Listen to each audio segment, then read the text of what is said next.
Hi friends, అందరికి నమస్తే. ఈ కాయలేందో తెలుసా మీకు? తెలిస్తే కామెంట్ చేయరి. ఈ కాయలను పొడవేకర కాయలు అంటారు. మామూలుగా వర్షాకాలం మాత్రమే దొరుకుతాయి ఇవి. ఇప్పుడు ఈ కాయలను మనం వండుదాం. ఎట్లా చేయాలి, ఏం చేయాలనేది ప్రాసెస్ చూద్దాం. ఇప్పుడు ఇట్లా ఉడకబెట్టుకోవాలి. ఫస్ట్ మనం తెచ్చుకున్న బొడవేకర కాయలను ఇలా ఉడకబెట్టుకోవాలి. అసలు ఈ కాయలు అనేటివి ఫస్ట్లో అయితే దొరకకపోతున్నాయి, ఇప్పుడు ఎడబడతాడ మార్కెట్లో దొరుకుతున్నాయి. తోటలు వేస్తారు ఇప్పుడు, హైబ్రిడ్ వచ్చినాయి అన్నీ. మేము చిన్నగా ఉన్నప్పుడు అయితే అసలు దొరకకపోతుండే. ఆ చెట్లల్లో ఆడ ఈడ ఎన్నన్న ఒక్కటి కనబడితే తెంపుకొచ్చుకుంటుంటివి. ఇవి బాగా ఉడికిపోయినాయి. ఇవి ఉడికిన తర్వాత దించాలి. ఫ్రెండ్ చూసిరా, ఉడకబెట్టుకున్నటువంటి బోడకాకరకాయలని అందులో ఉన్నటువంటి ఇత్తులను ఆ గుజ్జును తీసేసేయాలి. మంచిగా నీట్గా తీసేసుకోవాలి. చూడండి ఎట్లా తీసేసుకోవాలను, అట్లా చూసుకుంటూ తీసేసుకోవాలి. కొన్ని కొన్నిటికి పురుగులు ఉంటాయి, ఆ పురుగులని కూడా తీసేసుకోవాలి. నీట్గా తీసేసుకున్న తర్వాత ఇట్లా వస్తుంది అన్నమాట. ఇట్లా నీట్గా చేసేసుకోవాలి. ఇలా తీసేసుకోవాలన్నమాట అన్నీ. చూడండి ఫ్రెండ్స్, మా పిల్ల మొత్తం రెడీ చేసుకుంది. ఇది కళ్యామాకు అంటే కరివేపాకు, ఆనియన్స్ ఉల్లిగడ్డలు, అల్లం ఎల్లిగడ్డ. ఇది హోమ్మేడ్, ఇది ఇట్లనే ఉంటుంది ఊర్లల్లో.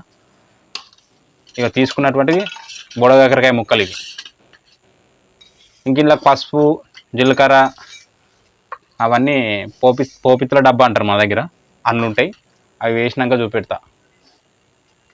ఓకేనా ఫ్రెండ్స్?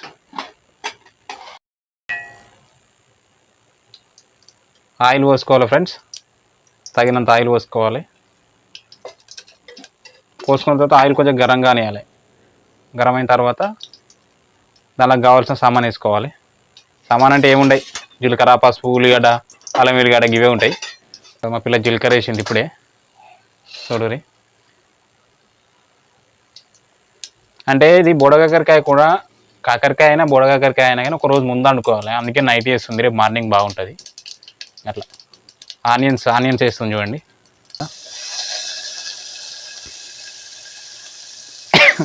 అబ్బా, చూడండి ఫ్రెండ్స్, ఉల్లిగడ్డలు వేసింది. ఇప్పుడే చెప్పినా కదా, కాకరకాయ అయినా సరే బుడకాకరకాయ అయినా సరే ఒక రోజు ముందు వండుకోండి. నైట్ వండుకొని పక్కకు పెట్టుకోండి. రేపు మార్నింగ్ తినండి, సూపర్ ఉంటాయి. కాకరకాయ అయినా సరే బుడకాకరకాయ అయినా సరే చాలా బాగుంటాయి. ఉల్లిగడ్డలు కొంచెం వేగదాకా ఉండాలి.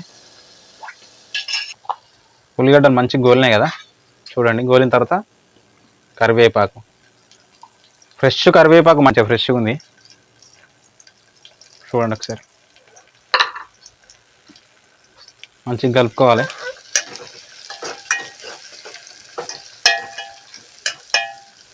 మంచిగా కలుపుకున్న తర్వాత మంచిగా ఫ్రై చేసుకోవాలి. ఉల్లిగడ్డలు అవన్నీ మంచిగా గోరాలి. కళ్యామాకు, అల్లం ఎల్లిగడ్డ వేసుకోవాలి. మంచిగా అల్లం ఎల్లిగడ్డ మంచిగా పచ్చివాసన పోయేదాకా గోలించుకోవాలి. అంటే బాగా మాడబెట్టదు, మరి అల్లం ఎల్లిగడ్డ తొందరగా మాడిపోతుంది. తొందరగా మంచిగా కలపాలి. అడుగంటిందంటే మొత్తం ఖరాబ్ అవుతుంది. పసుపు వేసుకోవాలి తగినంత వేసుకోవాలి. పసుపు వేసుకోవాలి, మంచిగా కలుపుకోవాలి.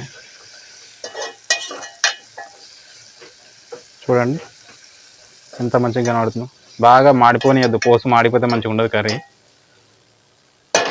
అసలే బుడకాకరకాయలు సంవత్సరానికి ఒకసారి వండుతాం. ఇవి రెగ్యులర్గా వండేటివి కావు, అందుకు కొంచెం జాగ్రత్త చేసుకోవాలి. చాలా ప్రోటీన్స్ ఉంటాయి, విటమిన్స్ ఉంటాయి, రెగ్యులర్గా దొరికాయి కాబట్టి. చూడండి, ఇప్పుడు మనము ఉడకబెట్టి పక్క పెట్టుకున్న బుడకాకరకాయలను వేసుకుంటుంది పోసులా. చూడండి, మంచిగా కలుపుకోవాలి. మంచిగా కలుపుకొని మూత పెట్టుకోవాలి ఒకసేపు. చూడండి ఫ్రెండ్స్, ఫ్రీగా వచ్చిన దానికి దేనికి వాల్యూ ఉండదు. ఇంట్లో చెట్టు ఉంది కదా అని చెప్పి ముక్క కూర కోసం ఎంత తెచ్చిందో ఇదంతా వేస్ట్ అవుతుంది మళ్ళీ.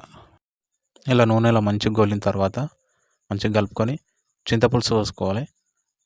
చింతపులుసే కాకుండా ఫ్రై చేసుకోవచ్చు, కర్రీ కూడా చేసుకోవచ్చు. ఎట్లా చేసినా బాగానే ఉంటుంది. చింతపులుసుతో ఇంకా మంచిగా ఉంటుంది. ఉప్పు వేసుకోవాలి. ఉప్పు వేసుకున్న తర్వాత ఇప్పుడు కారం వేసుకోవాలి.